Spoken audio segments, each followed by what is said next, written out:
Hey guys, it's Miss Heather, and I'm here at the zoo with my good buddy, Mr. Twister. I may have bitten off more than I can chew because he is living up to his name. He is a wiggle worm. He's an Angolan python, and I love him. So I've been doing this nature challenge that is super fantastic. It's called iNaturalist, the city challenge. And so what I've been doing is going around Knox County and taking pictures of all kinds of living things, whether it is I've gotten 2 Cope's gray tree frogs. I've gotten more trees than I can count. I've gotten some slugs. I've gotten a couple species of insect.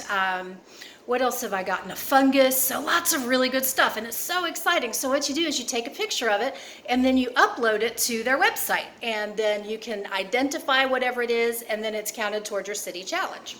Well, you know I love nature. What you may not know is that I'm really competitive. So I was in it to win it. And as of Sunday, I was 3rd on the leaderboard in Knox County, but I'm not anymore. I'm much further down on the list. But yesterday I was out at the zoo and I was walking around, and all of a sudden I saw this animal that went running around the corner. And I was like, oh my gosh. And I said to my lead keeper, I was like, Steven, look. There's one that's not on my checklist. And I got really excited, and I almost went down and followed it around a corner. And Steven said the same thing. He was like, whoa, it's not on my checklist either. Cool, and then we got to thinking about it, because you know what it was? It was a skunk. Yeah, it was a skunk. So my competitive nature was at odds with my good common sense. Fortunately, good common sense won. And I thought about it and decided probably wasn't worth it to go and find a wild skunk on his turf. So yeah, I just left it. Steven left it, and that's a story for another day. So that reminds me, sorry I'm so wiggly because Mr. Twister is wiggly. Sorry, the camera's moving around so much.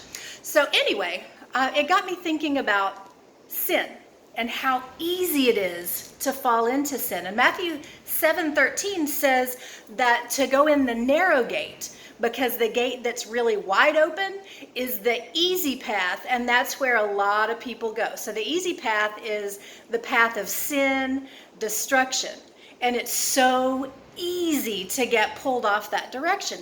And I'm a naturalist, I'm a zookeeper, I'm a herpetologist, but yet, because of this competition, I thought for a second, more than a second, I shouldn't say that, but more than a second, I thought about going after this skunk that went around a blind corner where I couldn't see it because I wanted to count it off on the city challenge. So, that was close to a really bad mistake that I would have regretted for a really long time.